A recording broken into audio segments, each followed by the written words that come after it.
जिस बेटी का विवाह जब हो जाए और बेटी ससुराल चली जाए तो मेरी माताओं से, मेरी दीदियों से, मेरी बहनों से निवेदन करूंगा कि जब बेटी का विवाह हो जाए और बेटी ससुराल चली जाए तो निवेदन है बेटी को ये सीख देकर भेजना कि बेटी तुम ससुराल जा रही हो, मना नहीं है, पर ससुराल की छोटी छोटी बात अपने मायके में कभी मत बताना, उस जगह पर रहकर उसको समाप्त। श्री शिवाय नमस्तुभ्यं। उस जगह पर रहकर उस ससुराल का जो कोई बात है तो उसको ससुराल में समाप्त कर दो।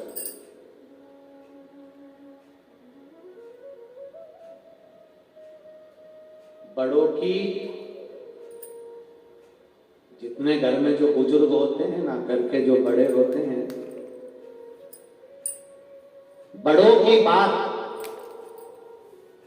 आज के जमाने में कोई नहीं मानता, पर बड़ों की बात का बुरा सब मानना। बात नहीं मानेंगे पर बात का बुरा अवश्य मानेंगे। एक समझने वाली बात है कि बड़ों की बात का, आप कहते हो, कई लोग कहते हैं हमारी बात हमारा छोरा नहीं सुनता, हमारी बात हमारा बेटा नहीं सुनता, हमारी बहू नहीं सुनती। बड़ों की बात आज के जमाने में कोई नहीं मानता, पर बड़ों की बात का बुरा प्रत्येक व्यक्ति मानता। और शिव महापुराण थोड़ा उल्टा कह रहे हैं। शिव महापुराण की कथा कहती है कि बड़ों की बात का कभी बुरा मत मानो और उन्होंने जो बताया है उस पथ पर चलने का प्रयास करो, कभी भी लगे नहीं।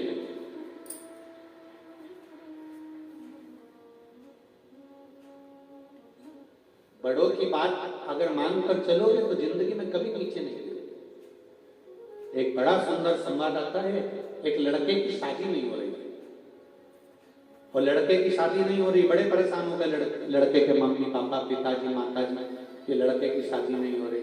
एक जगह पर लड़के की शादी पक्की और लड़के की शादी पक्की हुई, पर लड़की वालों ने एक बात लड़के वालों से कह दी कि शादी हम एक शर्त पे करेंगे कि बारात में कोई बुढ़ा नहीं आए। अब देखिए जरा शिव पुराण की कथा का स्मरण करिएगा। हम शादी करने को मना नहीं कर रहे हैं, हम शादी जरूर करेंगे, पर एक शर्त है कि शादी में कोई बुढ़ा नहीं आएगा।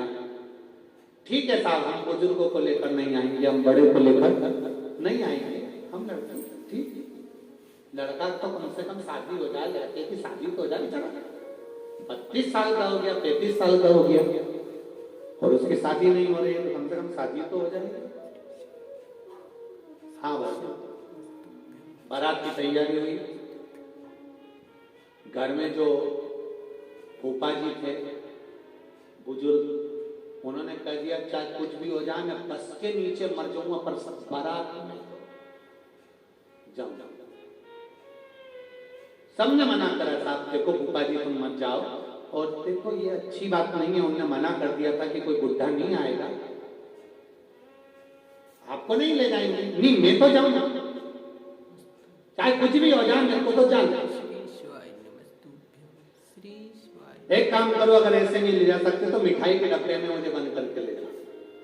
अब बुढ़े व्यक्ति को फूफा जी को खोखे में तन ले तो जा रहे हैं, पर एक बात याद रखना, हम तुम्हें निकालेंगे नहीं, अंदर ही पड़े रहो।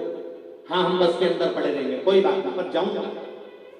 अब वो मिठाई का बड़ा डब्बा लिया, उसमें इनको भर दिया, तो छेद कर दिए उसमें जिससे श्वास चली जाए और इनको बारात में ले गए। अब शादी की तैयारी हुई, लड़का घोड़ी पे तैयार हुआ, तैयार होकर लड़की के दरवाजे पर पहुंचा, बरमाला का समय आ गया। लड़की के पिताजी ने एक बात कही, लड़की बरमाला तब डालेगी एक शर्त पर लड़की वरमाला तब डालेगी जब हमारे गांव की नदी में जैसे पानी बह रहा है उसकी जगह दूध बहा दोगे तब।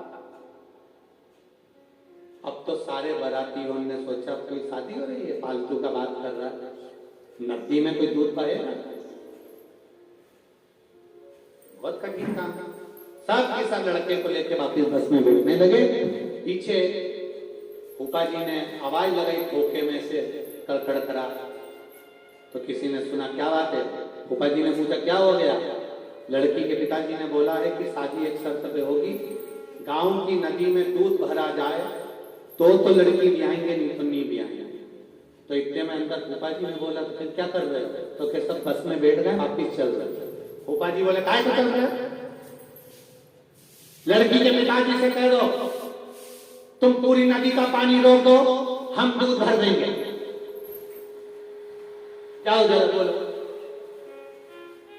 इतने में सारे बस के बैठे हुए सब नीचे उतर गए और उन्होंने लड़की के पिताजी से कहा कि साहब आप नदी का पानी रोक दीजिए, हम नदी में दूध भर देंगे। इतने में लड़की के पिताजी बोले बारात में जरूर कोई बुढ़ा आ रहा है, बारात में जरूर कोई डोकरा आया, बूढ़ा व्यक्ति आया, निश्चित।